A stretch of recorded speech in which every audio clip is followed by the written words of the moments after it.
TP Foods challenged us to deliver them a product that picked and placed chicken in sealed trays at 120 packs per minute at an 85% OE with a 1% reject.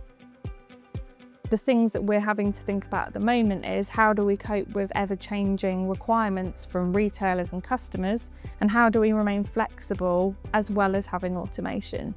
We previously had a line that would require you to put trays on a line as well as people manual packing. So we did a full automation project. We have done thermoforming as well as case packing.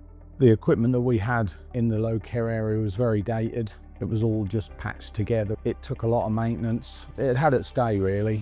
We felt with new technologies that we would look to do something that would put some enjoyment into the role of the engineer, but also people working on the lines. There wasn't really anything in the market that did, that packs at the speed they want, with the performance, the reliability and the accuracy in a really small footprint. And the beauty of working with Gripple is that our engineers working with their engineers really understanding the best way forward. It now is a servo-driven machine which is quieter, smoother and adds improvements to the end user. Most important probably is understanding the end customer's needs, understanding their production environment, understanding the rest of the line and making sure that our equipment seamlessly integrates with all that.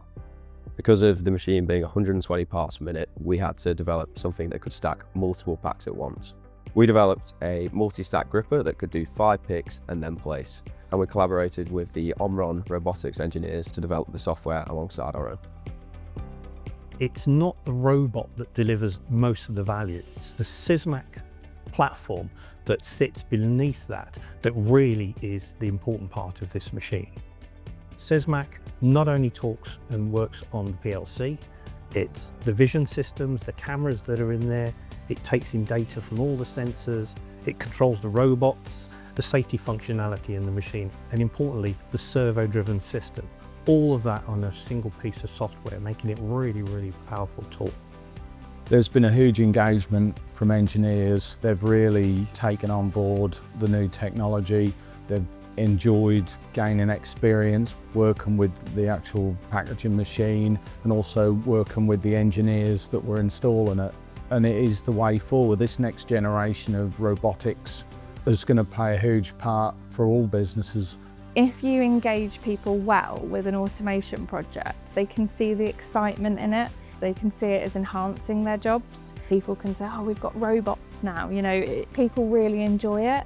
It's a journey we're going on, and actually this particular project was the first of many to come in the future. It's a really flexible machine that we can adapt to pretty much any end user's requirements. And obviously the technology at OMRON will continue to evolve. We need to make sure that we evolve with it and we can give more solutions to the end user.